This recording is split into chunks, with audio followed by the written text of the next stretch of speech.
Hey everyone, welcome back to Retro Break. Today I've got a very exciting video for you, so I hope you're all sitting comfortably, because today we're going to be taking a look at every single one of Nintendo's home consoles, and I'm going to be sharing my personal memories of each system, as well as some of the first games that I ever played on them, as well as my favourites too. So with that said, let's get started with the first one, which is the original Nintendo Entertainment System. And while I'm too young to properly remember my experiences with this system, I do know that my parents got it with a bunch of games, and the two that I actually remember playing back then were Excitebike and the original Super Mario Bros. I've touched on my NES memories in a past video, so if you want to hear everything there is to know about my experiences with the original Nintendo Entertainment System, then go and check that video out. I think it was for my 20,000 subscribers special, but in this video I wanted to touch on these two games in particular. Let's start off with Excitebike, because everyone's heard of Super Mario before. So the reason that I have such fond memories of the original Excitebike actually come from the course creation mode. And it's one of the reasons why I got so interested in creating games later in life as well. I love the fact that this was part of Nintendo's programmable series. You can actually see down there on the cover that they actually had a range of games where you actually get to interact with the level design itself and build your own courses, and that is what drew me to Excitebike as a kid, because I was a very creative person even back then, and I just loved making my own tracks. Even though the save system is completely broken and doesn't really work at all, I had so much fun designing my own courses and then challenging my dad to a race on them, and obviously they were probably terribly designed and almost impossible to finish, but I have great fond memories of playing this game as a kid and designing my own tracks. And thinking about it now, that might be one of the reasons why I love the Trackmania series so much today. And the second game that I grew up playing and that I have very fond memories of since day one is the original Super Mario. It really is such a classic game. I don't really know what more can be said at this point that hasn't already been said a million times before. I actually remember really struggling with this game as a kid, and I could never really get past like the second Bowser Castle at the end of World 2, but then I started to understand all of the different secrets and the shortcuts, and it quickly became one of my favourite games on the system. Even later on, getting Mario 2 and Mario 3 and a bunch of other platformers, I would still always come back to re-experience the original again and again. It still holds up so well today. So that was two of the first games that I ever played on the system, and now let me tell you about two of my favourites. So first of all, we have the original Castlevania by Konami, and yes, Castlevania 3 may be the superior game in the NES's library, but I wanted to highlight the original because I just fell in love with this game. It is the complete opposite of Super Mario, considering it's still a 2D side-scrolling platformer. It takes everything at a much slower and more meaningful pace, and I really enjoyed the experience of getting slightly further in the stage each time that I played, to the point where I've now memorised the entire game and I can just play through the entire game no problem. It's actually a similar running theme to a lot of NES games. I've actually played them so many times and they are so difficult that you have to replay them in order to get better at the game and to get better at understanding the different quirks and the level designs and when to anticipate enemy movements and things, and honestly Castlevania 1 really exemplifies this game design, and it really distills it down into its purest form, and I really love it for that. And the other game that I grew to love over the years on the original NES is not Mega Man 1, 2 or 3, it is actually Mega Man 4, and I love this game so much that a few years ago I actually included it in my top 10 games of all time, and I still stand by that today. This is my favourite game in the entire Mega Man series. It's the one that got me hooked on the series. It's, in my opinion, the one with the best levels and the best robot masters and the best weapons and the best music. I just love everything that this game did. And again, I already touched on this in a previous video, so go ahead and watch that one. But the reason that I always go back to this game is the progression of the levels themselves. You actually get to see the levels change, and as a kid I found it absolutely terrifying to get further into the levels, and you get to see the change in the environment, like the water moving up and down in Dive Man stage, or like in Toad Man stage when you're fighting those giant snails, and the level gets progressively more and more difficult with the same challenge over and over again, or Ring Junkman stage where you're going up into the sky and it's getting darker and darker, and then instead of scrolling up it starts scrolling sideways. Or in my personal favourite one of the bunch was in Skullman's level, where the level turns red and it gets all ominous towards the end of the stage and you can see all the fossils in the wall and things, and it's just such a cool aesthetic, and I really don't think it's been beaten today. So of course I definitely recommend you checking out Mega Man 4. So that was the original Nintendo, and now let's move on to the next one, the Super Nintendo. The SNES, the SNES, whatever you want to call it. I call it Nintendo's finest console they've ever made. And let's find out why I think that, starting off with the first 2 games that I ever played on the system, which were Super Mario All-Stars, and I believe this to be true at least. Again, I was very young, so I only have slightly faded memories of the reality of this time period, but even so, the other game that I remember playing very early on was the original Donkey Kong Country. Let's start off first with Super Mario All-Stars, and the version of the SNES that we actually got was the Super Mario All-Stars edition, so it did actually come with this game, and I've mentioned it a few times on the channel in the past, but I just loved the box that this came in with, this special collector's edition pack of the 2, and I was already a fan of the Mario games. Like I said, I played the original Super Mario, and of course I had Mario 2 and 3, so seeing them all again in improved graphics and improved quality on the SNES with save features as well, that was especially helpful for Super Mario 2, which I find to be the hardest of the bunch. And then also getting to experience the Lost Levels for the first time, which is now one of my favourite Mario games in the entire 2D series. Go ahead and watch my tier list video if you want to hear my full thoughts and opinions about all of the 2D Mario games, but I just absolutely fell in love with this game, and I still think it's the best way to experience the classic series is to experience it on the SNES using this. The colours themselves are just outstanding, and the gameplay is just as good as it was on the original Nintendo. And the other game, Donkey Kong Country, this one just introduced me to a brand new world of gaming through Rare, the developer of this game, and they went on to become my favourite game developer of all time. They've fallen off a little bit in recent years, in my personal opinion. Well, in the past 20 years at this point, but back in the SNES and N64 days, they were really on the top of the world, on the top of my personal world as a kid. Rare could do no wrong, and it all started with the original Donkey Kong Country, and I still find it so much fun today to go back and re-experience the first game in the series. It still holds up incredibly well too, which is actually quite rare for the first, yeah, pun intended, quite rare for the first games in a series to actually hold up as well as they do. And the original Donkey Kong Country, they just knocked it out of the park from the very first attempt. Donkey Kong Country 2 is my personal favourite of the bunch, pun intended again, but Donkey Kong Country 1 will always hold the fondest memories for me. And then the next 2 games, 2 that are my personal favourites on the system. Let's start off with Kirby's Fun Pack, another game that I actually included in my top 10 games of all time a few years back. This was my life as a kid. So, I'm sure a lot of you can relate to this, but as a kid I actually had a cut-off of 1 hour per day playing games, and one of my fondest memories as a kid was convincing my parents to give me an extra hour because I was so engrossed in Kirby's Fun Pack, and I just unlocked the new set of stages that you get. So basically, Kirby's Fun Pack, or Kirby Superstar for those of you over in America, is basically like a collection of 8 different games, and you start off with I think 4 unlocked from the beginning, and when you complete those 4, you unlock the next one, which is called Milky Way Wishes. And I'd never seen this stage before, so I didn't know what was coming next, and I'd managed to finish the Great Cave Offensive, I think, and I just unlocked it. And I remember my auntie was on the phone at the time, and I spoke to her on the phone and said, "You'll never guess what, I've just unlocked the 5th world of Kirby's Fun Pack." I'm sure she had no idea what I was on about, but I was so excited to get to Milky Way Wishes, and I convinced my parents to give me an extra hour on the game, and that is one of my fondest memories of playing this game as a kid.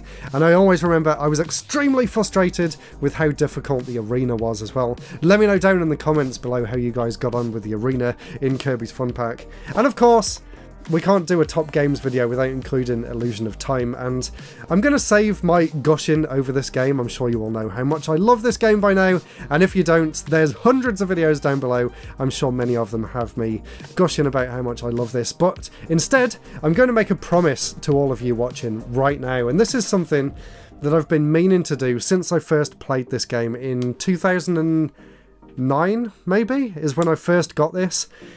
this year, well, 2024, so next year, I promise I'm going to properly start working on my Quintet documentary. So for those of you that don't know, Quintet is the developer behind Illusion of Time, which is my #1 favourite game of all time, and I've very slowly been trying to accumulate every single game that they've ever made, and I've actually been writing a script for this documentary for about the past 10 plus years now at this point. Oh my god, it has been that long. So I can look back on my notes. I've got notes going all the way back to 2011, I think, so it's just insane how long it's taken me, and I'm actually planning to go into a lot of detail. So starting next year, I'm going to be streaming every single game that Quintet ever made, and that is a promise right here, so go ahead and follow me over on Twitch if you want to see me streaming every single one of their games, starting off with ActRaiser at the start of next year. So we'll see how far I get into that.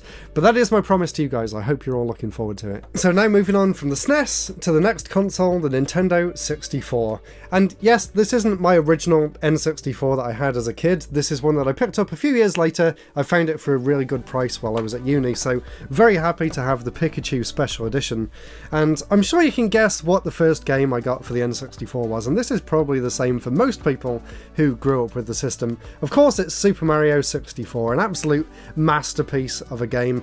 It really opened my eyes to what was possible in 3D gaming at the time, and I actually just talked about this game in my last video, so I won't spend too long discussing it here. Go ahead and watch my 3D Mario tier list if you want to know more about my thoughts on this game, but let's just say that it holds a very special place in my heart.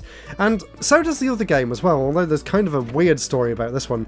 This is of course Ocarina of Time, another absolute classic, and another pioneer of 3D gaming in general. But I actually had this with the console as a kid, but I was so stupid as a kid, I thought, I'm too scared to play this, it's going to have too many words and I don't want to read that much. Who wants to read when they're playing games? And not only that, I actually had the special Gold Edition cartridge. So I told my parents I didn't want it because I couldn't be bothered to read, and I remembered playing Zelda 2 on the NES and I didn't really think that much of it, and I thought, it's not going to be that great really. So I ended up getting rid of it, so I regretted that for a long time, and then when I was a little bit older, still during the N64's life, I would get the Nintendo magazines and I would always see that they rated Ocarina of Time as one of the highest rated games of all time, like 98, 99% in the magazines. So I went ahead and finally got myself a copy once again, and then I played it all the way through and absolutely fell in love with the entire Zelda series, and I actually went back and re-experienced Link to the Past after playing Ocarina of Time. That's how much I loved it. So I'm going to leave it there for Zelda. I'm definitely going to do a full video about the Zelda series in the future. And now on to two of my favourite games, and you know I mentioned that Rare could do no wrong back in the SNES days. Well, the two games that I've picked for two of my favourites are actually two more Rare games, Banjo-Tooie and Conker's Bad Fur Day. Let's start with Conker's Bad Fur Day, because I don't really think I've touched on this game too much on the channel in the past. And this is a game that I didn't actually experience during the N64's lifetime, although I really wanted to. Again, I was begging my parents for this game, but they were put off by the parental advisory. There it is. I was looking for an 18 plus or 15 plus logo, but it says parental advisory there, and it actually does say 15 on the back. And this came out in 2001, so I would have been 9 years old. And yeah, my parents were the type to not let me play mature games, I guess you could call it, even though Conker's Bad Fur Day is just more silly than anything. So I think I would have been fine, honestly, but these days, it's easily climbed in the ranks to become one of my favourite games for the entire system. It is just so funny, it's so over the top, and I really don't see any game like this ever being made again, honestly. The guys at Rare just had a fantastic sense of humour, and this is a game that I'd love to try and go back and actually re-experience today. Maybe this can be one of the games that I play on stream in the future. And the reason that I chose Banjo-Tooie is because I've already talked about the first game so many times in the past. Again, I included that in my top 10 favourite games of all time. I actually chose Banjo-Tooie because I have a really fond memory of getting this for Christmas the same year that I hoped to get Conker's Bad Fur Day, but instead I got Banjo-Tooie, and I really fell in love with this game. The atmosphere was just incredible. It is very different to the first game, and I don't actually enjoy it quite as much as the first one, but I still really appreciate what Rare was trying to go for with this, and making it a big, open, interconnected world. And in the run-up to this game, I was so excited. I was reading all of the previews in the magazines. I was even looking at all the adverts and all the trailers at the time before it came out. So this is actually one of the games that I actually first remember the hype and the build-up before the game came out, and it did not disappoint. Going back to play it today, it is kind of difficult because of the insane amount of collectibles and also the insane interconnected world. Actually, Game Maker's Toolkit did a really interesting deep dive on why this game is hard to revisit compared to the first one, but as a kid I didn't really know any better and I thought it was just fantastic, so that's why I'm including Banjo-Tooie instead. Let me know down in the comments below how you feel Banjo-Tooie compares to the first one. Do you enjoy it as much? Do you enjoy it more or less? Do you have the same frustrations that I have these days, where the levels are just too big and it's just too overwhelming, or do you prefer that more bigger, open-ended challenge that the second game provided? Now, next up is probably my favourite design of Nintendo console. This is the Nintendo GameCube.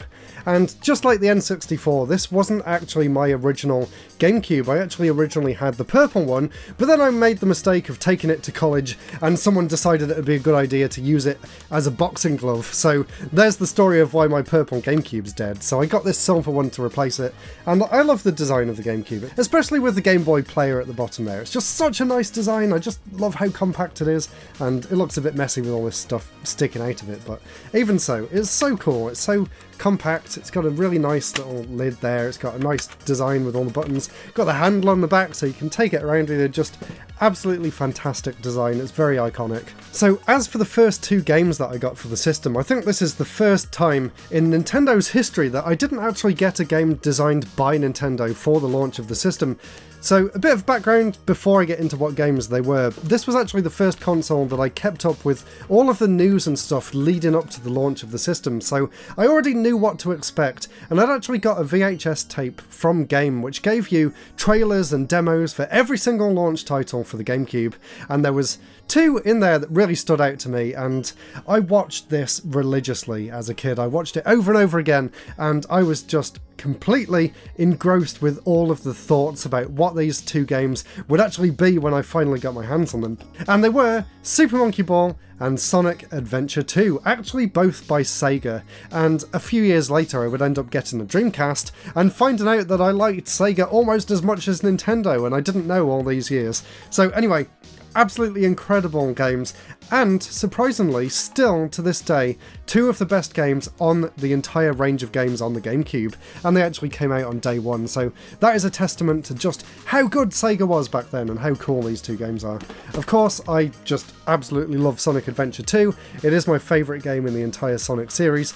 Probably has something to do with the fact that it came out when I was 10 years old and it was a brand new game for a brand new system, and I'm going to bring it down a notch now. I actually have a very sad story to go along with this game and this system too, and that is the fact that in order to get the GameCube, this was the first time when I actually bought the system using my own money, I sold my Nintendo 64, and as well as selling the system, I also sold all of my games to go along with it, which included loads of really expensive these days boxed copies of things like Pokemon Stadium 2 and Banjo-Tooie, Smash Brothers, all the Mario games, just everything gone. Banjo-Kazooie, Banjo-Tooie, all my favourite rare titles gone. And what did I have to fill the gap? I had Sonic Adventure 2, so maybe I kind of played this game because I had no other choice. I couldn't go back to my favourites, but I just absolutely loved it. That was until my memory card corrupted when I was about 130 emblems into getting all of them, so again, a mixed bag of happy and sad memories with this game. But I also really loved Super Monkey Ball, and it was a great palate cleanser to the really high stakes of getting all the emblems. I could just go and experience the arcade mode in this and just have a fantastic time with it. And I've actually done full videos on both of these as well, so definitely go back, check out the search bar in the channel, and you'll find me talking about both of these games in a lot more detail. And as for my two favourite games on the system, I picked out two really interesting ones that definitely got my most attention at the time. So we have the original Animal Crossing, and we have Metroid Prime 1. Let's start with Animal Crossing, and I have a really fun story to share about this game, which I don't know whether I've shared before or not, but I actually shared it on Twitter recently when I was having a conversation with Lost in Cult, I think, when they were asking for people's memories about this game. So It's more of a memory about where I was at the time before the game came out rather than the game itself, but I went to a game show in 2004, I think, which was just before the release of this game, and just before the release of the original DS as well, because I remember that being there too. The show was called GameStars Live, and it was at the ExCeL in London, where MCM is on today, and Nintendo had an amazing booth there. It was called Nintendo Pier, and it was basically designed like an entire beach resort area. There was a big helter-skelter, there was a fun fair area, there was a beach bar, and they had all these different games on display. They had Metroid Prime 2, they had Animal Crossing, they had Donkey Konga, and across the beach bar area they had the bongo drums on the side, and I remember having a great time with that. That's actually where that very famous picture of Evanescence playing Donkey Konga came from, which I always think is really funny. And as well as that, what else did they have? They had a fortune teller's tent, and people were playing Zelda inside there, I think. There was a Mario Golf area, and I really hope I can find some footage. I think some of the old Cube magazines back in the day had some DVD footage, so hopefully I managed to find some and put it over the screen here. But my memory in particular from Animal Crossing comes from the fact that I was sat around this area where they were demoing Animal Crossing, and it was actually set out like a fishing area, so the GameCube controllers were actually attached onto fishing rods going into this little pond in the middle where the CRTs were placed around, and I just loved that, and I was so engrossed in this game I actually sat there and played it for about 2 hours while my dad went around and had a look at the rest of the show. And I think the Nintendo staff knew that I was enjoying the game so much, they actually came up to me and gave me one of the staff t-shirts, and it said Nintendo Pier on it. I'm sure it's one of the rarest things that I own these days. I don't know where it is now. I was really hoping that I could show it in this video, but I did find a still of a video that I did about 15 years ago maybe, actually showing that t-shirt off. So here it is. I'll put it over the side of the screen right now. So that is a great memory. And then when I got the game later that year, I absolutely fell in love with it.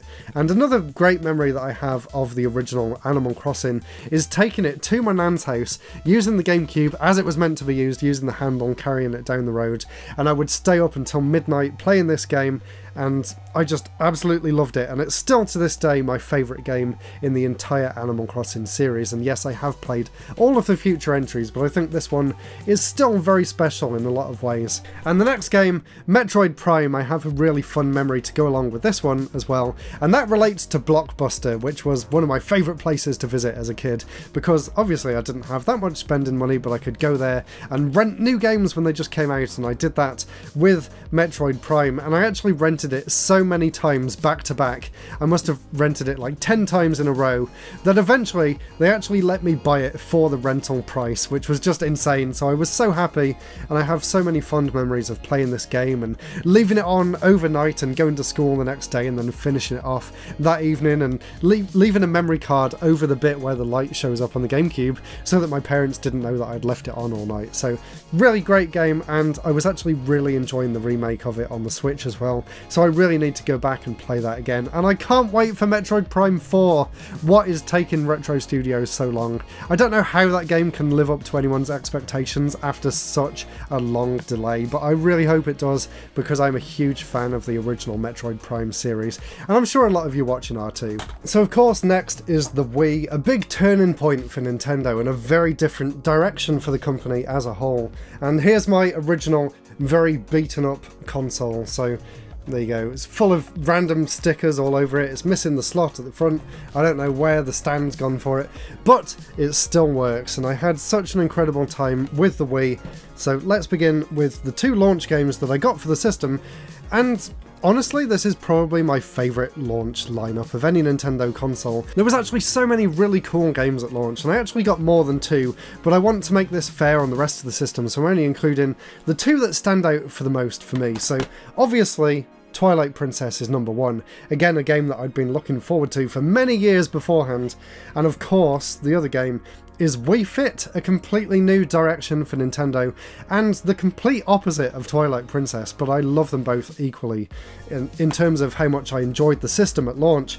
whenever I had friends or family round, of course, we would be playing Wii Sports, and I actually remember I maxed out all of the ranks and all of the different mini-games in there, and it's just polished to perfection. It really is such a good game, and it goes to show that even throughout the entire of the Wii's life, and well into the Wii U, you would still find people playing and talking about Wii Sports. That is just how much of a good game this was. Of course, it was very much a casual game, and a lot of hardcore gamers kind of shunned Nintendo and the whole concept of Wii Sports.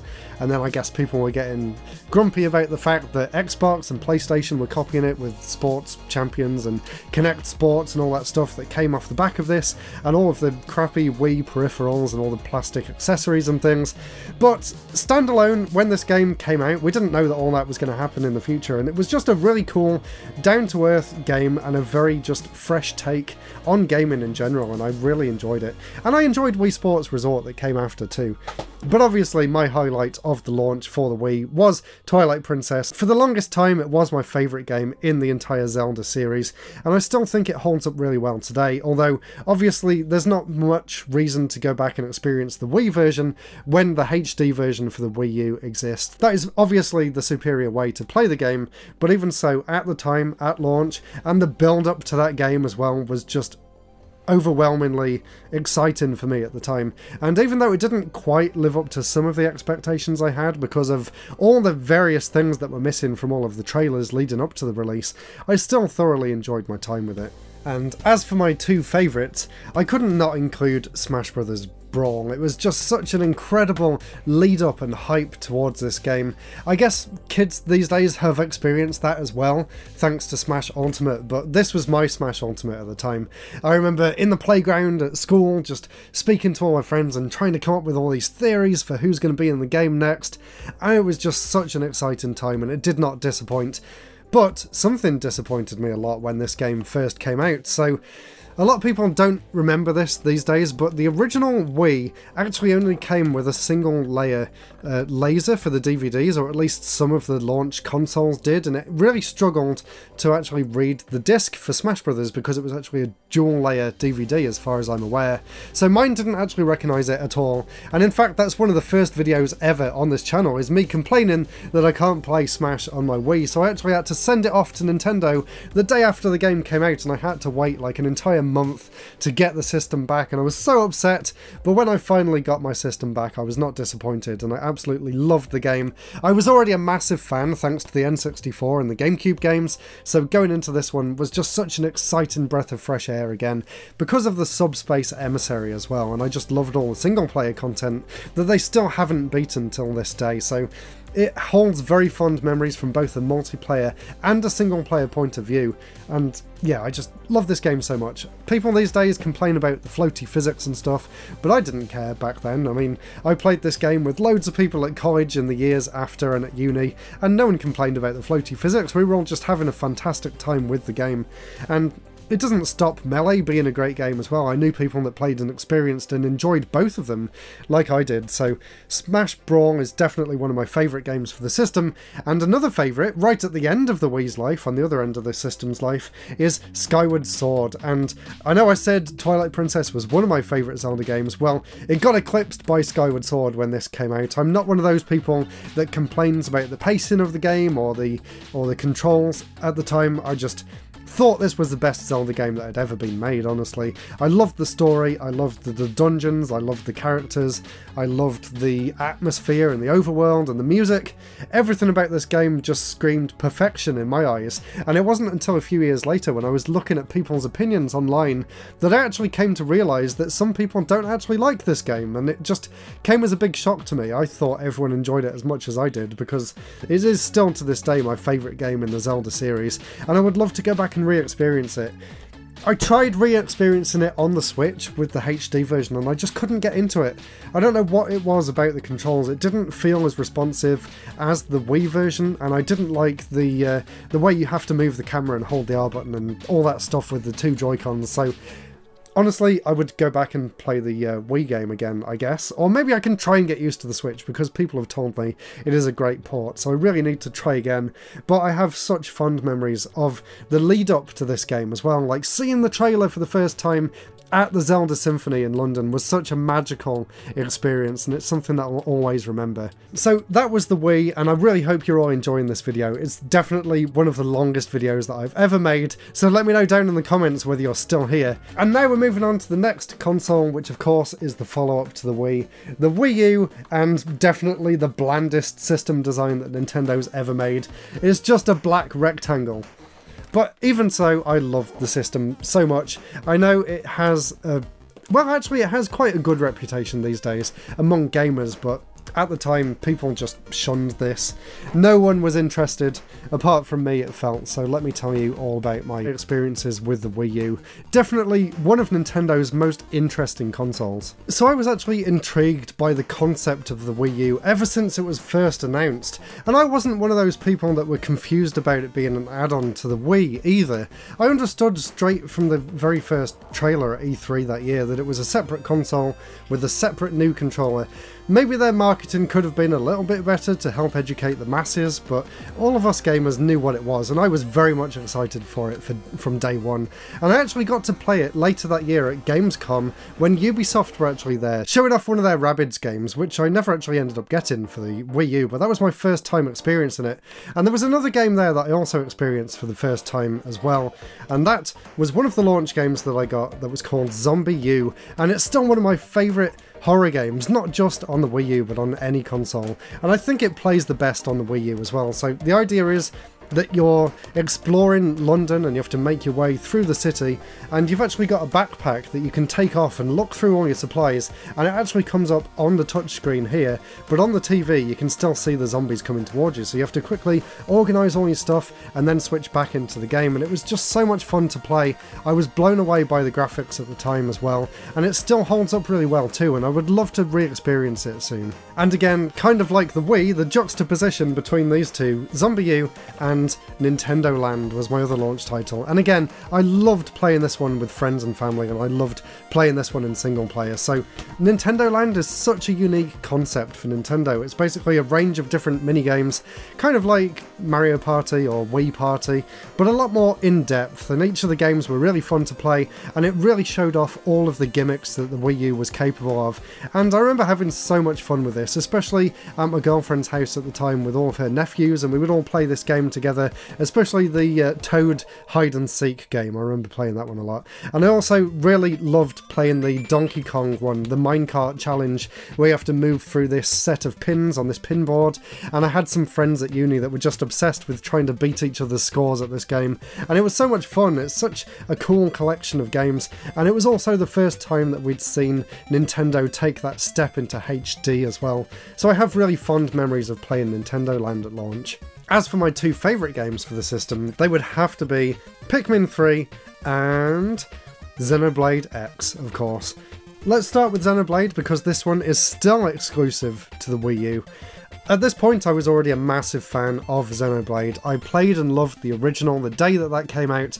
I was sucked into that game, so when I found out the sequel was coming to the Wii U, I was super excited and hyped for it, and it did not disappoint. Well, actually, it kind of did disappoint in a different way than what I was expecting, because I was expecting it to be a very story-focused game, just like the first one, but this one's actually a lot more open-ended, and it's a lot more exploratory, and there's a lot of sort of missions in the main city and things, and I grew to love it over time, and now it's one of my favourite. I don't know whether you'd call it an RPG or just a sci-fi game, but it's one of my favourite whatever that style of game is these days. I loved how challenging it was to get your mech, and I hated the fact that I actually crashed my mech soon after getting it, and then I couldn't afford to repair it, so I had to spend most of the game saving up money to buy another one. So that's a story for another time, but I thoroughly enjoyed every minute of the 200 plus hours that I put into this game, and I really hope it does get a re-release so more people can experience just how cool Xenoblade X is. It's a completely different take on the series to what the original Xenoblade Chronicles and that series of games is, so it really does stand on its own, and I would love to see Monolith do a proper follow-up to this in the same style. I think they could do something really cool on whatever Nintendo's next console is, so fingers crossed that that happens. And Pikmin 3 was another game that I was super excited for. I loved the first two on the GameCube, and it had been a really long wait for the next one. There wasn't a proper Pikmin game on the Wii, there was only re-releases of the first two. So when this came along, I was so excited, and the first thing that gripped me about this game was just how unbelievably good the graphics were. It was really mind-blowing, seeing this world that I'd grown up loving on the GameCube just come to life in HD in Pikmin 3, and I loved the whole story progression of it. It really felt like an evolution of what had come in the first game, rather than doing all of the different little cave missions in the second one, and I actually much prefer how Pikmin 3 plays to Pikmin 2 as well. And I'm glad that this one got re-released on the Switch, even if it kind of takes away some of the things that made this Wii U version so good. I actually really loved playing it with the Wii Remote and Nunchuk, and having the map on the second screen at the same time, so you could actually organise your 3 different player characters on the touchscreen while controlling and aiming on the TV using the Wii controller. It was such a great layout and combination of controls and special features and stuff, and you don't get that on the Switch version. But even so, either way you play it, it's such a fantastic game, and I just really love the Pikmin series. In fact, Pikmin 4 is my favourite game of the year from 2023, and I hope we don't have to wait so long for the next one in the series. And while I do class the Switch as a Nintendo home console, I actually covered my first games and favourite games in the last one of these videos I did about Nintendo handhelds, so if you enjoyed that, click up there and watch that one next.